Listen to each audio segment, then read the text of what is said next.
What's up, everybody? I'm trying a new camera today for this vlog. I haven't actually really been recording too many vlogs lately. I've been really busy. Busy. I think I was looking over my channel yesterday and I realized I've only uploaded like 3 videos all year. And probably like the last series of videos that I had were me opening my new bike shop at that old historic building, and that thing kicked my ass. I've been working so hard at that place, I just haven't had time to really do anything else. But today is November 3rd, and I finished my lease there, and the landlord decided not to renew it. He did not appreciate the bike shop being there, so I got kicked out. You know, but it was a blessing in disguise because I got a better place, and we're gonna go there now and check it out. And you guys can see kind of how much the bike shop has grown in the last year, which upon moving everything out, I kind of realized, like, holy crap, like my inventory is essentially like tripled since I moved into that place. And if you might remember, the reason I moved into that place was because I was out of space already. I was operating the bike shop out of like a little 800 square foot, maybe 1,000 square foot space. And I literally just had to shuffle bikes out every single morning in order to work. I couldn't even move in there. So I needed a bigger place. So I got this bigger place, and it definitely did improve business compared to my old spot. I did really well in wintertime with the ski season, and I'm super stoked about that this year too. But after the snow melted in March, it just slowed down like crazy. Usually we get a little surge in the springtime of bike sales and people bringing their bikes in for repairs, and while I definitely had my hands full with repairs, I hardly sold a bike at all between March and like mid-September. So basically the entire summer was a bust. I fell behind on my rent. I had a hard time paying all my bills. I'm sure a lot of you guys can relate, because that's just kind of where the economy has been this year. And I didn't see it start turning around until about, I'd say, mid-September is when I finally started to selling bikes again. Mostly e-bikes, but a few other bikes too, a BMX bike and some mountain bikes. But yeah, before that it was just nothing. It was dead. I was so slow that like my repairs were being held up because I didn't have the money to order the parts I needed in a timely fashion to get stuff done on time. So a guy would bring in his bike and all it needed was like a spoke. But you know, I can't order the spoke. It's not that simple either. I can't. I mean, I guess I could just order one spoke, but it doesn't work like that. I gotta make batch orders when I order stuff at the bike shop. Otherwise, it's expensive. But anyway, I somehow survived all of that crap. I'm still in a ton of debt. I still owe a lot of my vendors money and shit. But I am paying them off. It's been decent this fall. Actually, October was really crazy. I haven't looked at my numbers yet, but I did well enough to get into a new place, which I wasn't expecting. I was only given 45 days notice to leave my current shop. So it didn't give me a lot of time to really plan for anything or save money. I literally just had to kind of liquidate some inventory and pull some money from savings and some other resources. But ultimately I realized I didn't have to do all that because the sales weren't actually that bad. They were actually pretty good in October. I was kind of surprised. And the other thing that typically happens in October, every year we have our annual Apple Fest here in Cedar Edge, Colorado, which draws some 30,000 people to town. It's our big annual fruit harvest festival, and there's beer, there's music, everybody comes, there's vendors. I had a booth there this year. It was a lot of fun. But after that, the town dies, and like usually I don't see much at all for bike sales in October, or any kind of sales for that matter. But this year was different. Lots of sales and lots of repairs. People are still bringing their bikes in. Like at this time last year when I moved to shop, I had finished pretty much all of my repairs. I didn't have any repairs in my queue to work on. But this year I probably still got like 6 or 7 bikes sitting in my shop right now that are waiting for repairs, and unfortunately I'm not going to get to them for a couple of weeks because, as you guys will see, there's a lot of work to do to set up the old shop. I mean, I put so much construction and so much work into that old shop. I was just kind of devastated when I realized I had to move it all out, but I got the job done. I had to put up walls in the old shop, so I had to take those out too, and instead of like fully disassembling them, I just took them out in 8x8 foot sections, which was still a pain in the ass, but it was definitely better than trying to take them all apart. So hopefully that'll save me some time down the road. The layout of the new place is kind of similar to the old place, so I should be able to utilize a lot of that same stuff.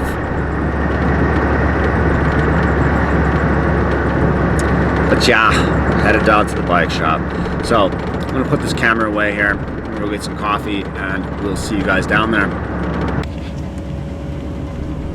Okay, coming up on the back entrance here, right next to the Sherwin-Williams paint store.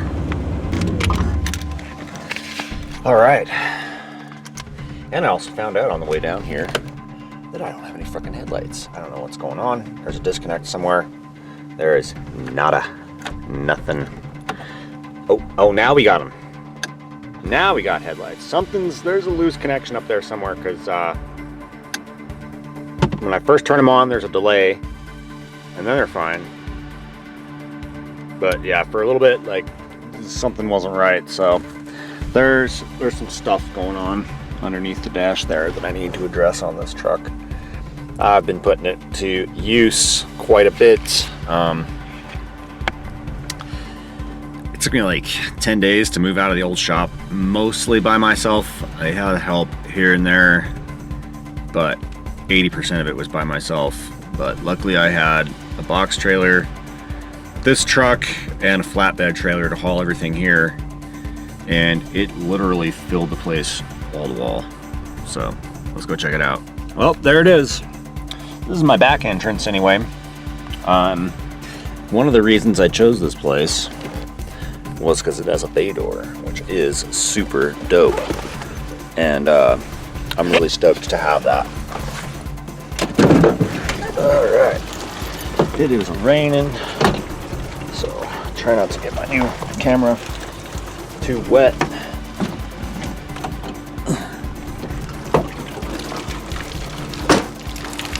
So that's why I'm pointing the lens down.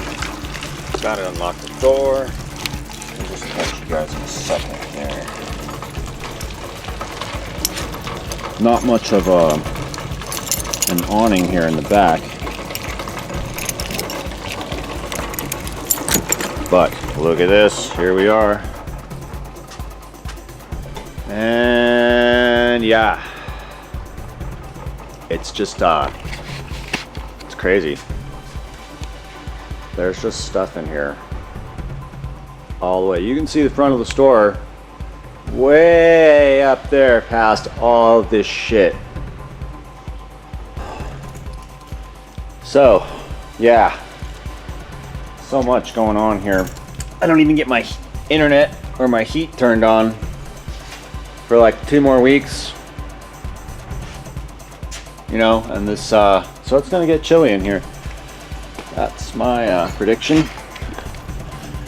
So we use just like one little gas heater, and that's it. I don't know what else there is.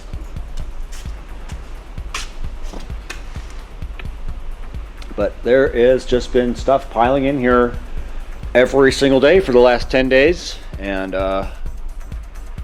now that everything is out of the old shop, it's time to organize this one and figure out how to rebuild everything. I mean, there is just a lot of inventory. just wheels and tires. There's rims and tires. Yeah, rims, wheels, and tires. Like all that stuff. Oh my God, there's so much that needs to be organized. You see, the shop had some growth spurts last year, so that's been pretty cool. The first thing that happened to the shop was, oh man.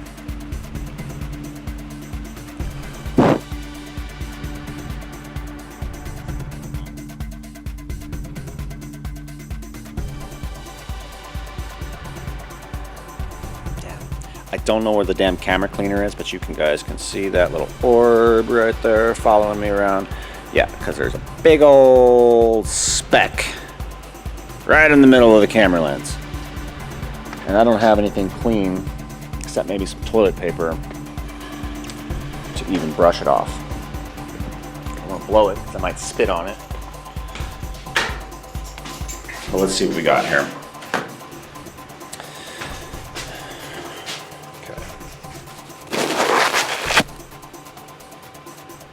Okay, that's better. I have a knack for fucking up camera lenses. So anyway, that's the John. This we got a nice little simple bathroom, ADA equipped, etc. Got ourselves a little drinking fountain. We've even got like 220-volt power, I'm pretty sure, so I can plug in some heavy equipment in here if I want to. The ceilings are nice and tall, really, really tall ceilings, like 24, 18-foot ceilings, something like that. But that's just because I grew. The dang shop got big. So like the first growth spurt happened in December of last year, where I got an investor involved, and we got a bunch of brand new inventory, e-bikes, BMX bikes, and skis, and a little bit of apparel, and that did pretty good, getting the shop a little bit bigger. It was a struggle to move some of it. Honestly, it was a pretty big move even for the bigger space that I was in down there. But just given that it was still a really small town, it just wasn't really conducive for sales. So I did struggle there. But in the process, I still managed to somehow grow. I was busy enough with repairs and service work that I could essentially like bear the burden of like taking on all of this inventory, because it's fucking expensive. Not all of it, but a lot of it is. And then the next thing that happened was there's a ski shop in Silverton, Colorado, that went out of business after COVID, or I should say actually right before COVID. I think that was like it. They had pretty harsh lockdowns out there in San Miguel County. So anyway, so that ski shop got shut down, and I ended up getting like their whole inventory. Like I bought the whole thing out. Like they'd already taken out a lot of this stuff, but there was basically still a semi truck full of ski gear, which was like a whole bunch of skis, a ton of boots, a ton of snowboard boots, and their whole back shop. So like all the ski tools and tune-up tools and fixtures for bindings and everything like that were included.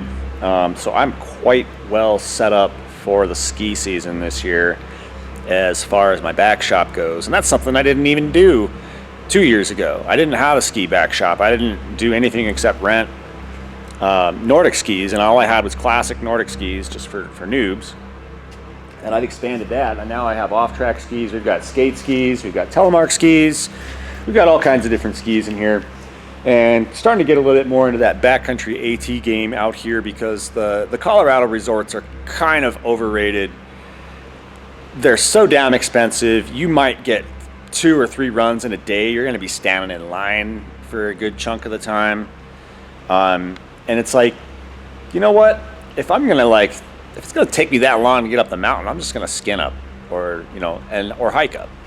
And so that's what a lot of people do.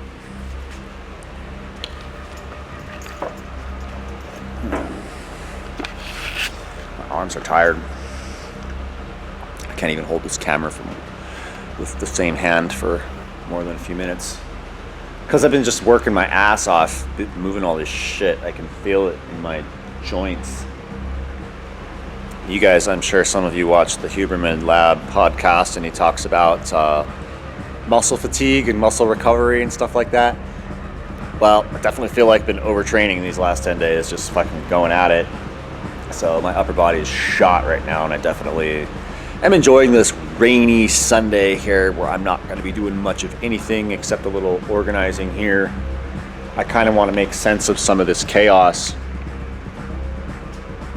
I mean, there's just, it's a maze. It's a maze of fixtures. Oh, man. And I've moved myself several times, like my personal house. Nothing compares to moving a business, dude. You gotta move a business. There's so much more stuff. Especially a business of this size. And I'm sure there's a lot of other businesses that are way bigger than me that have to move. So, yeah. Here I am. I'm gonna go ahead and get on with it. Try to get some stuff organized. Figure out what the hell I'm doing with this place. So we'll catch you guys in the next one. We'll probably take a quick shot at the old shop. I still got some trash to pick up over there, so we'll stop by there and say goodbye one more time, and then it'll be here for the next 2 years at least, because that's how long my next lease is.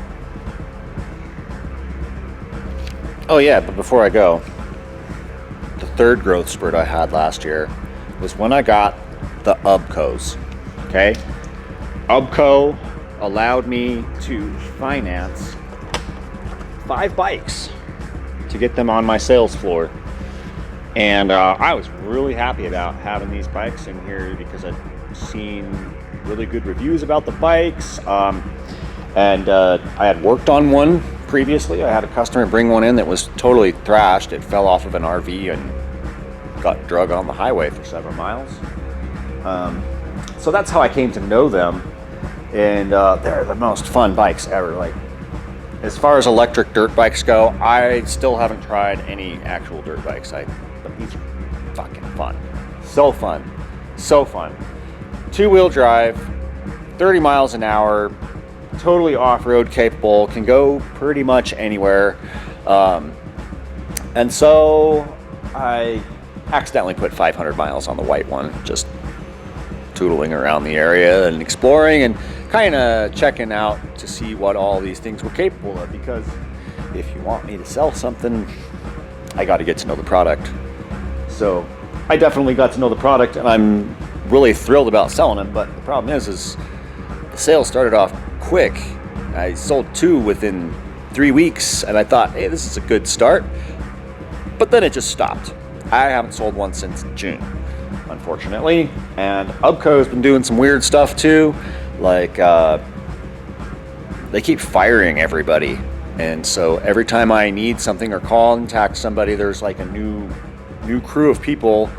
And like, you know, it's weird. So I don't know what's going on with them. I don't know if they're going to stick around.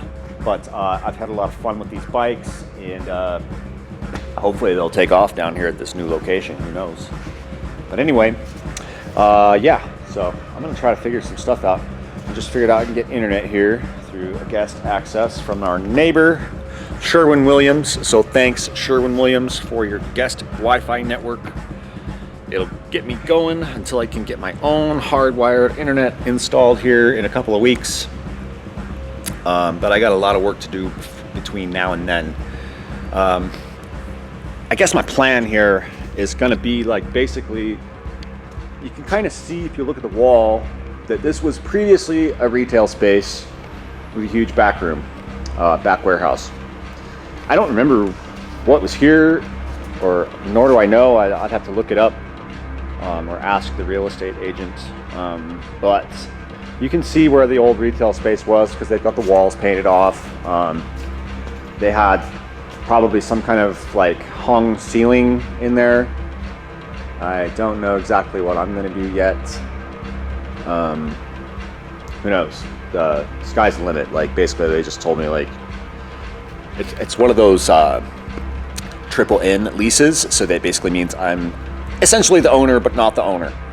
I have to pay the taxes, have to pay the utilities, any repairs that come up, all costs involving construction and modification of the space, etc., all permits necessary, blah, blah, blah, blah, blah. I'm responsible for it all, essentially, is what that means. So, but with great responsibility comes great freedom. So that allows me to also pretty much do what I want with the space, and it is a great space to play with. So I'm pretty stoked about what I'm going to be able to do with the inside here, specifically with the vertical height of this building. It's just crazy. Like, these are some great high ceilings, and I'm going to be able to build some lofts and have some high storage for junk bikes and parts and stuff like that, which is what I've always wanted. I've always wanted to have the bike shop and have the junkyard all under one roof. And once I clean up this place, I'll be able to move the junkyard in here and pack it upstairs. Like, half the junkyard's already here. I mean, that's what these are. I mean, we've got frame sets all over the place. All over the place, just because, you know, you never know. I like to hang them up and display them too, and you never know if you just want to, somebody's going to see this Trek here someday and be like, wow, that's a really old school Trek 850, and they're going to want to build it up, you know? Or if somebody wants a inexpensive mountain bike, bam, there's an old Jamis hardtail frame set ready to build. Throw some wheels on it, put a handlebar on it, some brakes and some gears, and you're good to go.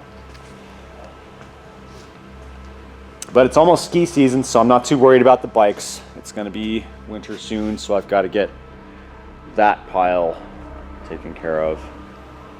That's the pile that needs to be taken care of first. So, where to begin? Stereo. Let's get the stereo set up. One thing that crapped out, perfect timing, was my old air compressor. I had the same air compressor I've been using for almost 5 years, and I found it outside at my landlord's house, and he's like, yeah, the thing doesn't run really good anymore. Well, he was running it with 100 and 150 foot extension cord, so it didn't want to start because the start capacitor went out on it eons ago. So yeah, it still doesn't like to start, but if you've got a quick connection and you got good current to it and it's not too cold, see, they were also using it outside, so it'd get cold and it didn't want to fire up when it was cold. So, but now I've been using it for a long time, but I finally crapped out because I neglected it. I haven't put air compressor oil in it ever. So the first time it seized up on me, I was around and I could hear the motor whining and trying and struggling to turn that compressor. So I started putting transmission fluid in it instead of compressor oil, and that actually worked amazing. I got another 2 or 3 years out of that compressor, and I only have to add 2 or 3 ounces of transmission fluid a year, and then it would just run and just run and just run and just run. But I guess I did it a little bit too long, because it finally, the motor seized up and it fried the air pressure regulator. So it's still a fixable air compressor. I will put another regulator on it and use it at home. But for now, we got ourselves a brand new DeWalt oil-free 175 PSI 26-gallon air compressor. This thing was a stupid good deal. Stupid good deal. At the same store, similarly sized and capacity air compressors were upwards of $2,000 or $3,000. I picked this up for $400. I couldn't turn it down. So, anyway, that's my news. I'm gonna get going here. I've said that 4 times now, but it's for reals this time. There's such a mess to be cleaned up here, and I got to get my stereo set up so that I can have tunes. So, peace out, y'all. We'll talk to you in a little bit, and we'll keep posting our progress as I get this little thing going again here. There's just so much to do. It's going to take months. It's going to take months, but at least my walls are pre-assembled. Alrighty, well, we're here back at the old shop. I still got to take the signs down, but I got a load of trash and stuff behind me, so gonna head on out of here, and I'll have to come back because I forgot my drill. I couldn't take the signs down anyway, but probably want a taller ladder. Anyway, so I'm gonna go drop all this trash off and get on to our next adventure.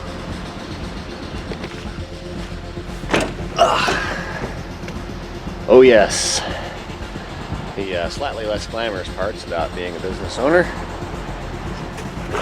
and being a responsible business owner, rather environmentally conscious as shit. So I'm able so far to have done this without having to throw too much in the trash. Definitely not enough to take enough to the landfill in my truck. Anyway, I've got like I think 2 garbage bags full of trash, like actual trash. The rest of it's all recyclable. Everything in here is recyclable. So we're chilling here at the old recycle bin for cardboard and just getting rid of the last few months worth of cardboard at the shop that had been sitting outside in the rain forever. Just kind of had like a big pile of trash there and got too busy to deal with it, and then we got our eviction notice. We didn't really get evicted. We just our lease was just up. Lease was just up, so had to go somewhere else, you know. But you know, it's kind of funny, like so many places to take stuff now. There's really almost no reason to take anything to the landfill anymore. Like, you really don't have to. Like, there's enough options out there. I mean, they might not all be so practical, but like, it's obviously easier just to go to the landfill and dump everything, or throw it in a dumpster and forget about it. But when you take your garbage into your own hands and you deal with it yourself, it makes you more aware of just like how much you generate.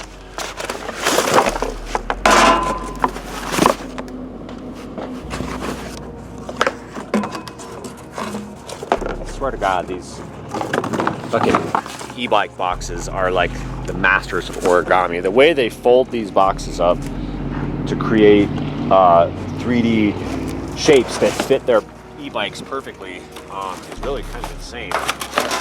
They come up with these like little statues, and you have to unfold them, and it's like, damn, that's a crazy design. I know it's all computer-aided design and stuff, but it's still kind of crazy to see that. And then, you know, of course, every box is unique. Every bike is kind of unique. Alright, now we're getting to the bottom here. I put all this crap on top of the cardboard so it wouldn't fly out on the highway as I was driving down the road.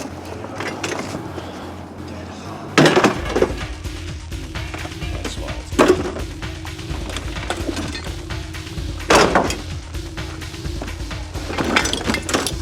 One thing I haven't figured out how to quite recycle yet is the tires. I don't know anybody that recycles bicycle tires, so those unfortunately do end up in the landfill. I try to, like, you know, sometimes people will repurpose them for shoe treads and stuff like that, but I haven't found anybody like that in a while.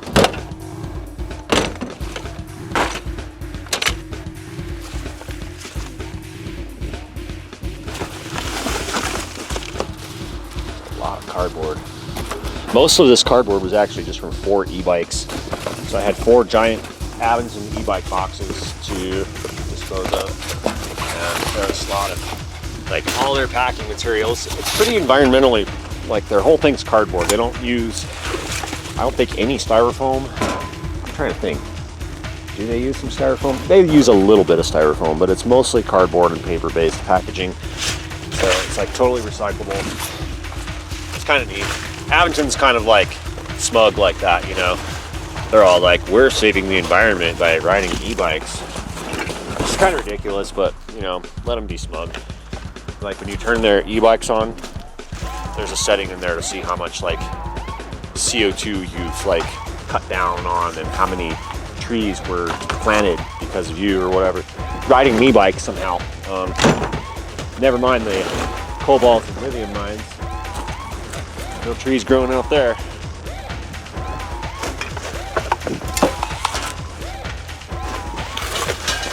I still sell e-bikes though anyway. They've honestly been the only thing that's carried my shop this last year. If it wasn't for e-bike sales, I'd have gone out of business or had to do something else. I'm usually pretty good at like figuring out like what I need to do to make money and making the necessary changes. But I'm just glad that I didn't have to make too many changes. I mean, the business has just evolved from a simple little, you know, almost like a home-based repair shop to what it is now. And I mean, wow, to go from my living room to 2,700 some square feet and garage door and everything, that's pretty damn cool. And this box is not flat.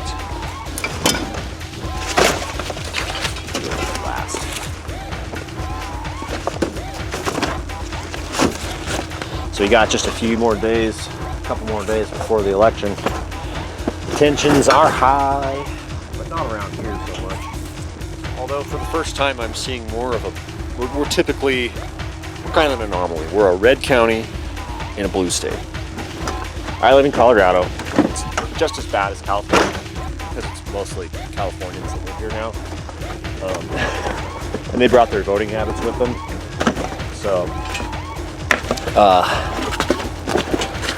but it's a red county, but for the first time I'm starting to see more and more blue stuff, blue signs and stuff, whereas before I was like, this was like MAGA country, you know what I mean? But it's getting a little bit more diverse around here. There's a lot more people, I'd say.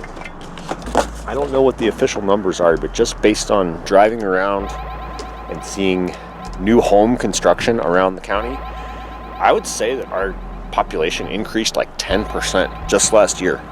And that's a pretty big jump for a small town of 2,500 people.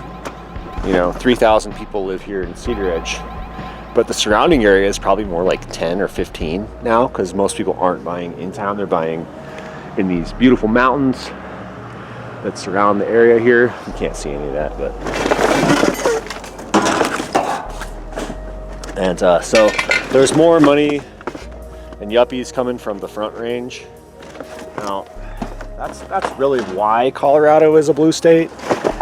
Like geographically it's mostly red, just like the rest of the country, but because of Denver and Boulder and Colorado Springs, well, not so much Colorado Springs, but Denver and Boulder, Fort Collins, those places make us a blue state because they're more populous than the rest of the state. That's just how they are. So I almost wish that, you know, like it was just different in cities. It's like, you want to vote for these woke liberal policies, it's like, fine, keep it in your city limits. Don't let that shit pour out to the countryside.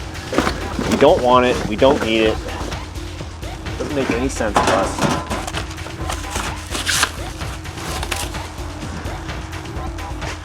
People in the country have been living the same way for hundreds, if not thousands of years, you know. We grow our food, we raise our animals, we do work, we work on farms, we work jobs, we make our own stuff. You know, it's like it's a different kind of lifestyle, and one that most Americans have unfortunately gotten away from. I would say actually most people in the world, although there are parts in the world that are less fortunate than us that are still on subsistence farming, but you know,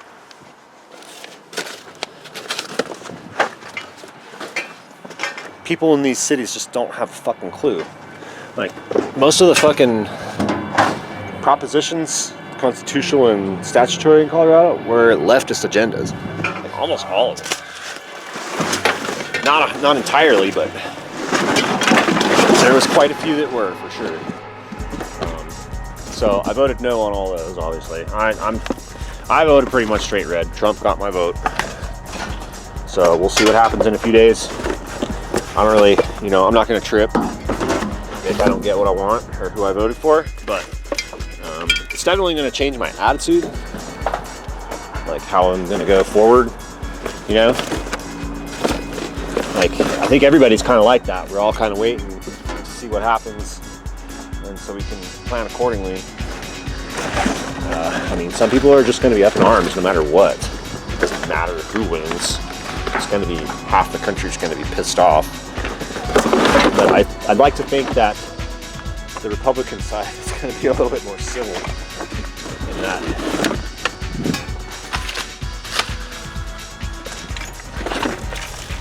But that's just my opinion. Take it or leave it.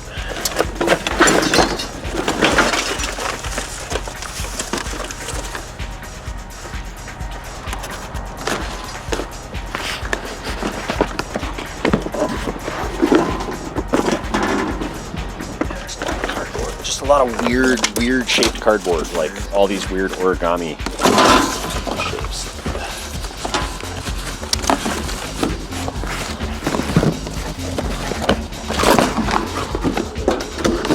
The new shop is out by Walmart. I might just be able to like go chuck my boxes in the back door and they'll fold them up and put them in their box compression machine.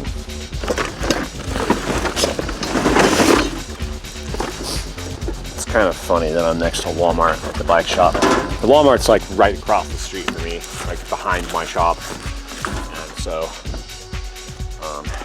I'm pretty much their only competitor for bikes. You know, there's no other bike shops around here, just mine.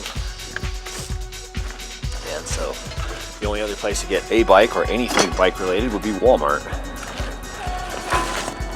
They have a pretty limited selection, I gotta admit. They don't carry very much bike anything. They got new bikes, they got Schrader valve tubes, cheap Bell tires and Bell branded products. And that's about it. Like, you can't buy a whole lot more. There's a little bit of bling. Maybe you can get a bell or a basket or something there, but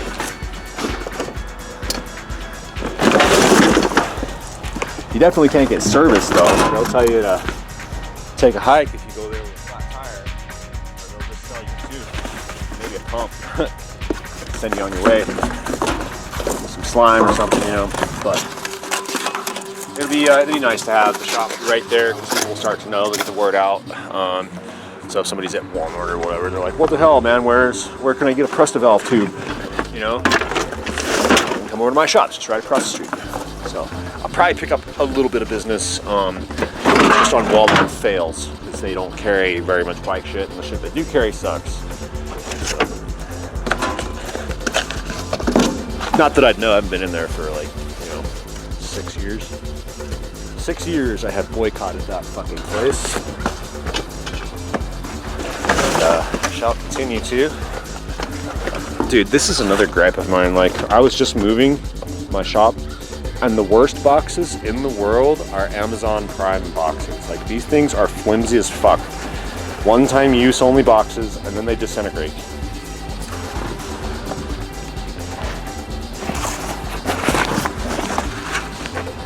So it's kind of funny, this one dude loaned me, or he had like a whole carport full of boxes because he's in drive, so this shit just kind of stacks up. And this dude is just kind of like, he's such a beta male, dude. Like, I'm sorry, I judge, I'm bad, but oh my god, I was just like, dude, what's up with all the cereal boxes and granola bar boxes and frozen pizza boxes and frozen ice cream? It's like, no wonder you're such a pussy. This guy probably hasn't eaten a steak in fucking his whole life. And I know that's fucked up for me to say that because I used to be a vegan. I tried the whole vegan thing out. If some of you have been following my channel long enough, you can go back, I don't know, 6-7 years ago when I was on the vegan train. I tried it. I gave it the old college try, you know. I gave it a year and a half, and it just wasn't for me. And I started the opposite after kind of like listening to Joe Rogan and Jordan Peterson and a few other, health experts essentially. And I decided to try some new things, which included cutting out seed oils, which was huge. That was probably like the biggest difference in my gut health, was like cutting out seed oils. I do not eat seed oils. I cook with butter, bacon grease, and I don't shy away from animal fats at all. The only like vegetable fat that I eat on a regular basis is olive oil and avocados.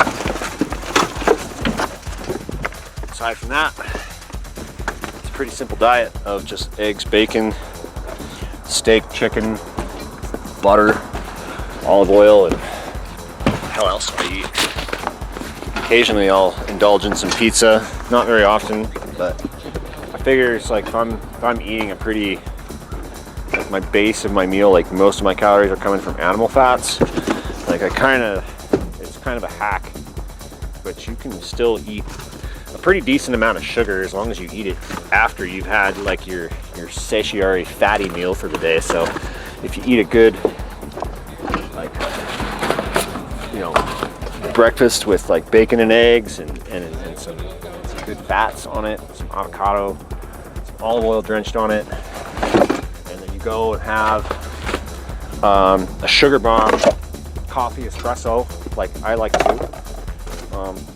It's not going to give you that insulin spike and crash that you would get if you just ate sugar on an empty stomach or without specifically animal fats in your system first.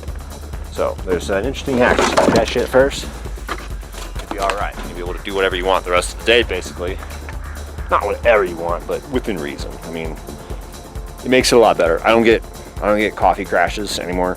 I used to just drink my coffee first thing in the morning and then I'd have breakfast at like noon. And I'd feel weird. I'd have crashes, you know? I'd like crash out after I ate, basically. So that doesn't happen anymore. Just from that one change. All right, I think we got most of the cardboard. There's a couple boxes I gotta break down. And then tomorrow we're gonna fill this up with bike scrap frames and stuff, because we got a ton of scrap metal that we need to get rid of. And I'll get rid of that. And we just keep chugging along. There's still so much more shit to bring. It's crazy. So anyway, we'll talk to y'all later. Now it's time to take a walk. Come on, dogs. Let's go.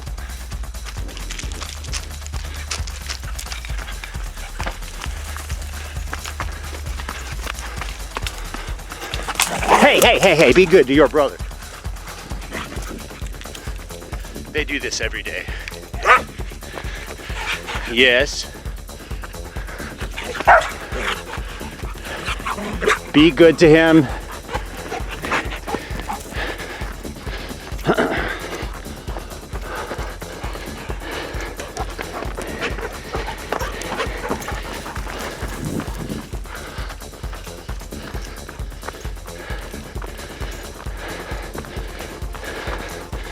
I want to show you something cool.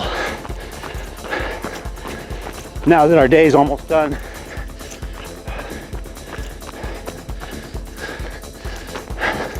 check it out. You can't really see them all that well, but let's see how the zoom works. Holy shit.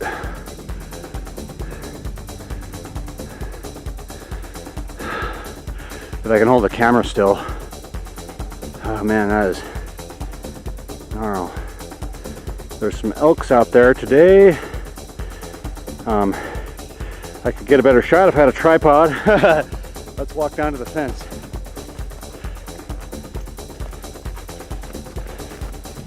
And see how that is. All right, here we go. There we go, that's better.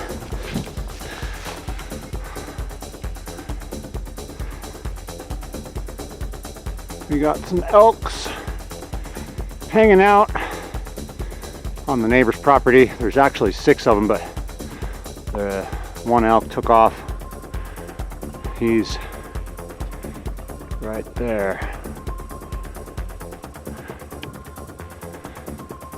It's hunting season, and they know they're relatively safe here. People do, you know, get permission and shit to hunt around here, particularly these guys on this side of the fence. These are my neighbors, and they like to hunt from here. I don't know exactly how that works, but I wouldn't be surprised if they're poachers.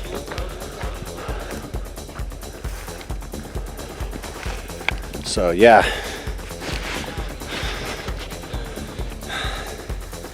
I just thought I'd show you that really cool since we're finishing the day up and running the dogs. Today is the first day of daylight savings time. So we turn our happy memories of sunlight into chores in the dark. Yep, but it's Sunday, so I'm home from work early. Actually, I didn't work that hard today. I just kind of shuffled things around the new shop a little bit and took out the trash. Took a nap. But yeah, I do enjoy taking my dogs out here in the forest. It's so relaxing. We got to do this twice a day. Every day, every day. Rain, shine, snow, blizzard, injured, sick, or dead. We walk the dogs. Like when I was moving the other day, I dropped like a 50-pound speaker box from my stereo right on my damn foot, and the corner landed on my toe. Oh, did it hurt. I still have a bruise, but I'm walking way better. Like, I couldn't walk for a day, but I still had to hobble around and walk the dogs because they wouldn't understand, man. I mean, I've come out here with like herniated disc and barely walk at all, just like barely walk at all. And we still come out here. You know, it's a good place to be. It's kind of healing, you know, just come out here every day. It's my way of grounding. You know, come out here, touch the ground, even though I got gloves on today. But, you know, in the summer months and stuff like that, I don't walk barefoot, it's really ragged. I want to get some grounding shoes and give that a try, but I sit on the ground and I touch the ground a lot. So, yeah.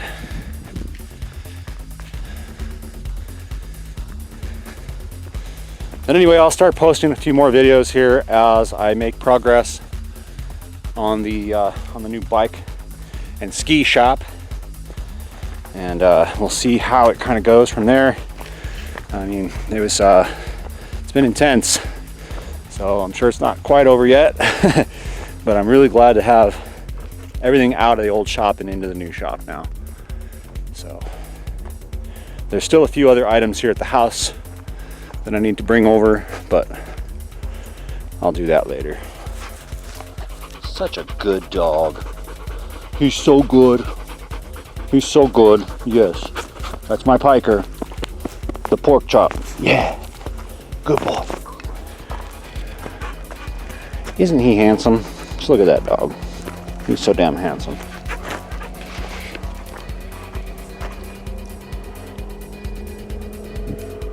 What'd you find up there, Ranger?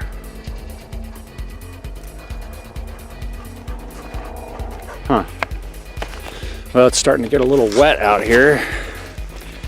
We got some storms. I don't know if you can see the storms or not, but yeah, we got some storms on the way. That's looking to the southwest. That's where the storms usually come from. And it's supposed to be another wet night tonight, so we're getting our chores done early. We got the firewood cut, the trash is all taken out. Everything that needs to be inside is pretty much inside. I got a few things I left out, but I'll get to them later.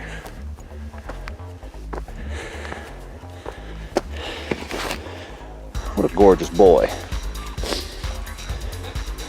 What a gorgeous boy he is. Such a good dog.